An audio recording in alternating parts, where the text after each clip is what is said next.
Hey everybody, this is Nigel. I wanted to take a time to actually teach you a bit about mastering the English for the TOEFL exam. Why I wanted to do that is because more and more people are realizing that in order for them to master this exam, they need lots of practice in speaking English. So here's my suggestion. I wanted to quickly go through how we can make this work for you.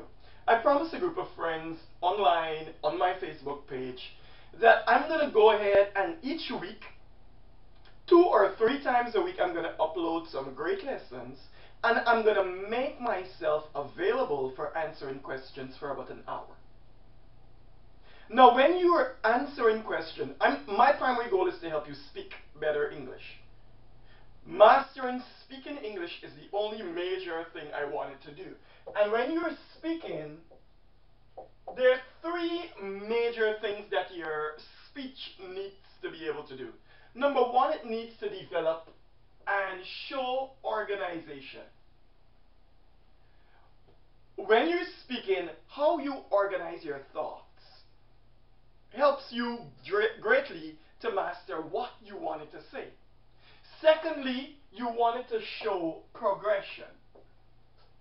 How you can take a clear thought and move it from just what I wanted to say to what I'm actually saying. And that's where we come to part number 3, development. If what you're saying has introduction, body, and conclusion. And if you can be able to do that, we develop what we call coherence in your speaking. Once you would have done that, carefully, consistently, and with the right fluidity or rhythm, you will master the TOEFL exam. The TOEFL exam is not a hard exam.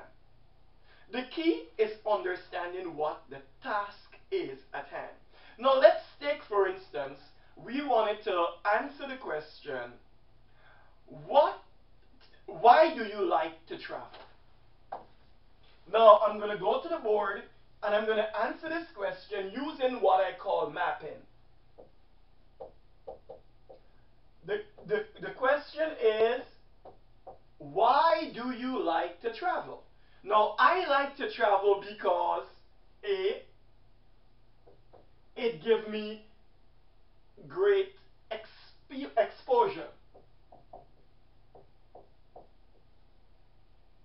2, or B, I get to meet new people.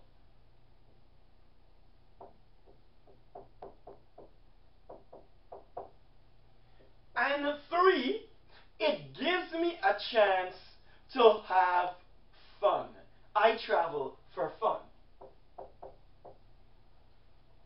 So basically you start out, and in my mapping method I always say to people, think in threes. So you start out with a general statement. Traveling for me has been great, opening my eyes to new places in the world. That's a very good introduction. Now if you write with the same understanding. But you have to focus on grammar and structure and word use, etc. But we'll get there. So let's look at how we can answer this speaking and how we can make it in a very clear, organized, progressive, and well-developed fashion. Number one, I say, traveling for me has been great, exposing me to new places, new ideas, and helping me to have fun. Then I go right into one example of this. Number one, it exposes me to new city. When I visited New York, I love the trains and the cars as they go along. That's exposure.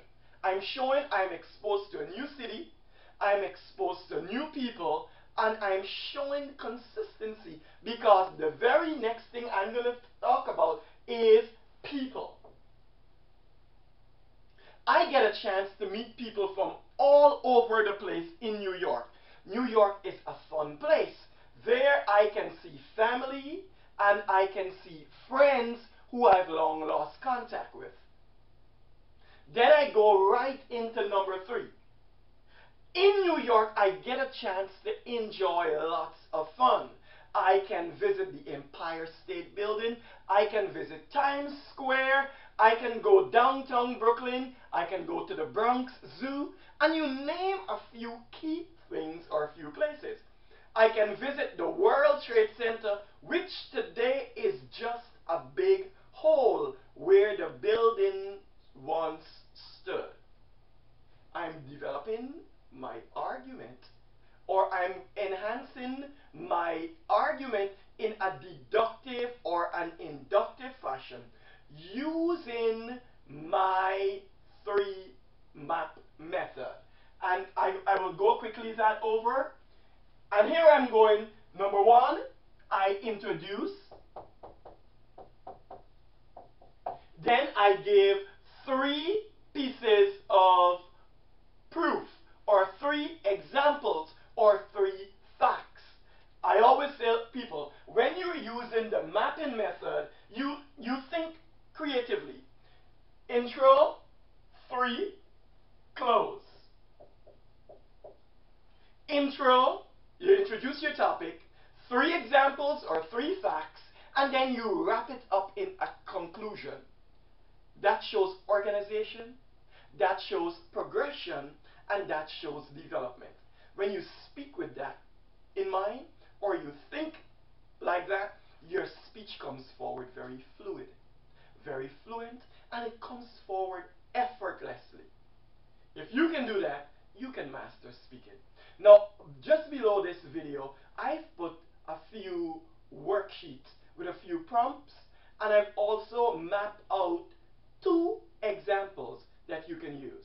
Once you can practice those, and once you can use it on some of the activity, I can promise you, you can raise your scores on the TOEFL exam. My goal is to help you do it, and I'm right here helping you every day. So I wanted you to do 2 quick things for me. I want you to like my video. I want you to like my video. I want you to give some nice comments and share it with some of your friends. Every week, I'm going to give you free content, and I'm going to teach you how to master the English language. If you wanted to do that, hey, I'm right here to help you. And all I wanted you to do is subscribe to my channel and share it with someone you love. Okay? This is Nigel saying, take care.